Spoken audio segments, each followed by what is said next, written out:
Really can't see any of you. Okay, good. Okay. Good afternoon, distinguished guests, administrators, staff, family, crickets that happen to chirp at awkward moments, and the class of 2014. It is such an honor for you to be listening to me delivering this speech. In some schools, the valedictory address is awarded to the student with the highest academic standing. And if that were the case, Justin Lin would be standing here instead. So you're probably better off listening to me. I'm sure everyone is thankful for attending Byrne Creek and being able to find their way around such an open school. Although it kind of looks like a prison. Okay, no, it actually does look like a prison. But that's why it's so open. So skippers, you can run, but you can't hide. When we walked into Byrne Creek 5 years ago, many changes happened since then. Creekside turned into the doghouse. Facebook and YouTube have been unblocked. We spent our days playing Flappy Bird on our phones instead of studying. And when we hit a pipe just as we were about to reach our high score, we angrily tapped the home button and played 2048 instead. And that's something a number of you are doing right now. So, change is inevitable, and sometimes it happens so fast that we just can't keep up. Now we know why we need our DPA.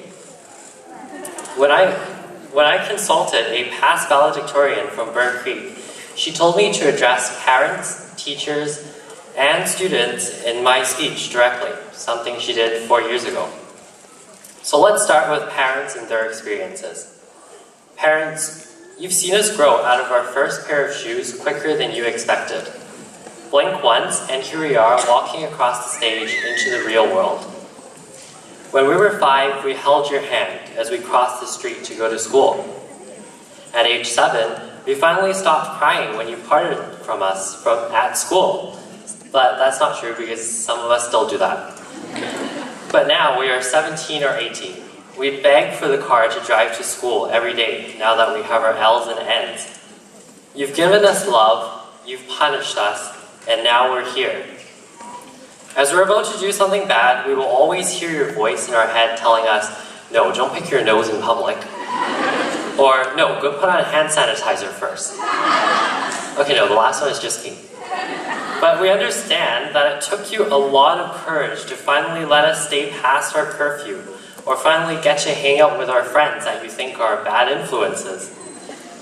However, with each tough decision that you make, it's one step closer to independence for us, and we thank you for your courage.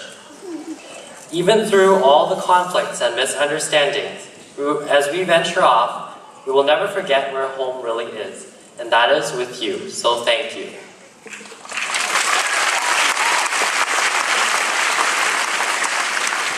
And now teachers. Oh teachers, where do I even start? It has been a privilege for us to get a chance to meet all of you. Sometimes we make comparisons between you and members of this graduating class, and here are some that stood out. Mr. Loveday in his days was probably the big bully that shook the lunch money out of people, like Barry Q. Mr. Newman was probably Mr. Loveday's daily catch, like I am to Barry. Mr. Klassen was probably the science whiz kid that set smoke in the principal's office, like Michael Dingwood. And Mr. Jiki was probably the girl that no one dared mess with, like Me Nguyen. And Miss Graham was probably the Megan Poblashian of her school. No description needed there, we all know Megan, right? Maybe for some of us a little too well. Teachers, we can't help but think to ourselves, will we be like you one day? And then we'll pray daily and hope that we won't. Just kidding, you guys are awesome. I mean, the amount of patience that you have with Jesse Park, with certain members of this graduating class is incredible. And the science teachers, you have such perseverance. You've cracked so many jokes that we've only laughed at for the sake of our marks. And you still keep going. I mean, we all know that if we decide to wake up Lady Gaga one day, we gently shake her, not poke her face.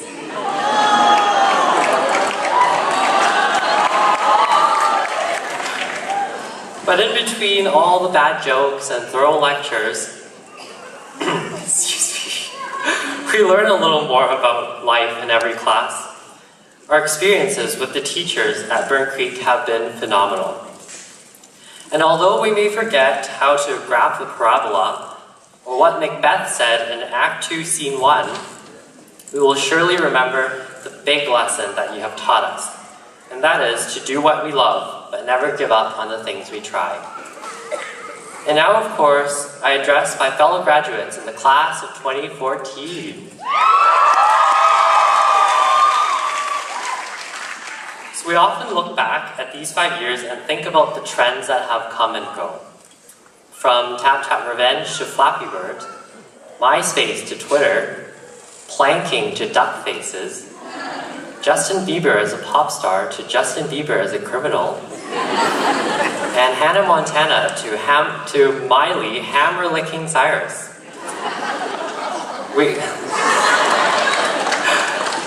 We have all come across these trends at some point in the last 5 years, and chances are, if we finally manage to catch on to one of them, another one has already started.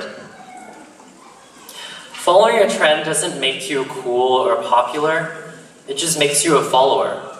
Instead, we should become leaders. We have the power to start trends. With hashtags these days, starting a trend has never been easier.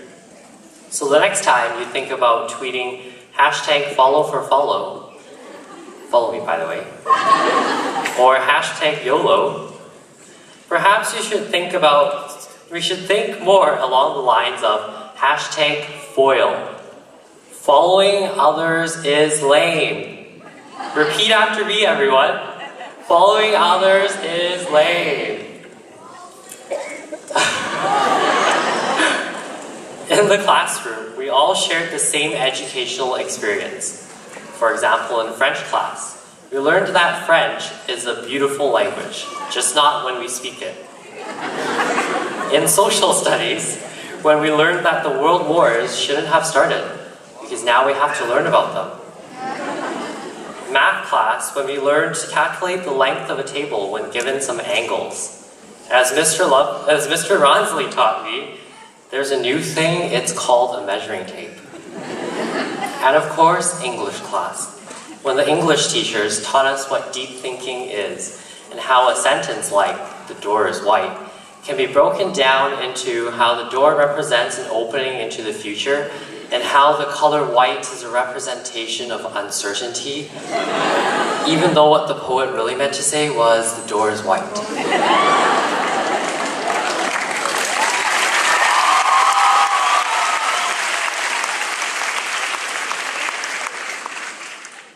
Now, to stick with the textbook valedictorian address, I would like to share with all of you a quote by a young and troubled musical poet who once said, as she was fighting to defend herself from criticism, "We can't stop, and we won't stop." During the rare moments when her tongue is actually inside of her mouth, Miley Cyrus sure does say some pretty deep stuff. As a generation being looked upon to run the future, some older folks refuse to step down and let us kids take over in fear of chaos and destruction. However, we must carry the torch, because we run things, things don't run we. We don't take nothing from nobody.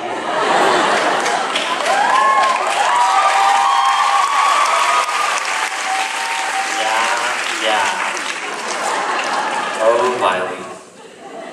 Perhaps we may venture off and become doctors, lawyers, and engineers, as every past valedictorian has said. Or maybe even a model. Okay, maybe not that. I mean, based off of what I saw from you guys walking across the stage, maybe a little work on the catwalk. Anyways, where was I going with this? Alright, perhaps we may actually become doctors, lawyers, engineers, and some training away from being a model. But with rising tuition rates, it's safe to assume the only thing you will be is in debt. As Antoine de Saint-Exupéry said in his book, The Little Prince, and beware, I will be using some French here. Mais les yeux sont aveugles. Il faut chercher avec le cœur. And for those of you who use Google Translate to pass French 8, I'll translate it for you. But the eyes are blind. It is necessary to look with the heart.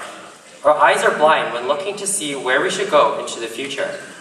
We must instead search for our purpose and destiny with our hearts. But if your heart tells you to get a degree in beekeeping, then that's a different story. Okay, I take that back. Bees are important. It's the first letter of my name.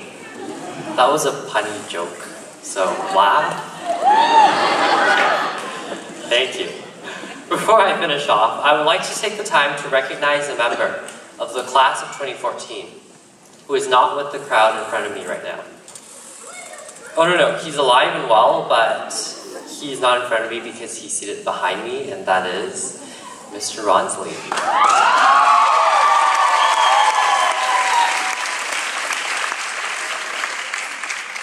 Mr. Ronsley walked through the doors of Byrne Creek with us 5 years ago and has set the tone for the Byrne Creek community. He has served as our principal and watched us grow from being little puppies to full-grown bulldogs. Unfortunately, though, he will be walking out with us, as he will be taking his strong community-building attitude to Burnaby North. So let's give a big hand to Mr. Ronsley and thanking him for a wonderful 5 years at Byrne.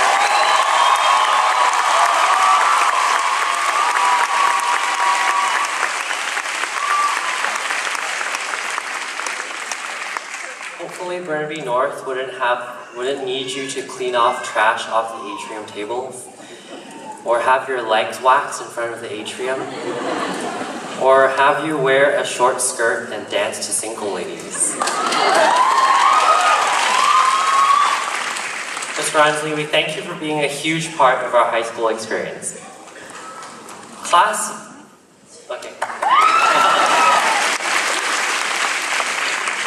of 2014, we have finally made it to the end of my speech and to the end of our high school journey. Not really, we still have 3 or so weeks, but for most of you, I think you already tuned out weeks ago, so. Thank you for such an honor to stand before you in representing the class of 2014 and to speak about our experiences during our time as Bulldogs at Byrne Creek. Thank you to all the family members and teachers out there for contributing your part in building such a strong environment for learning. I don't give myself much credit for being on the stage today, and neither should the rest of the graduating class. It's all from the help that our family, friends, and teachers have given us. Class of 2014, we are ready to toss our hats, but first, let me take a selfie.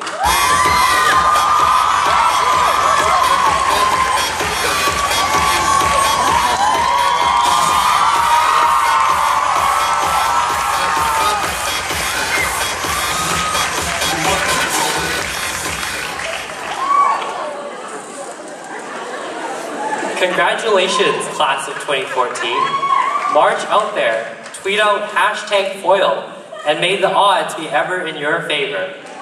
Have a wonderful evening, and I wish the last few weeks of high school will be the best and most memorable, so thank you.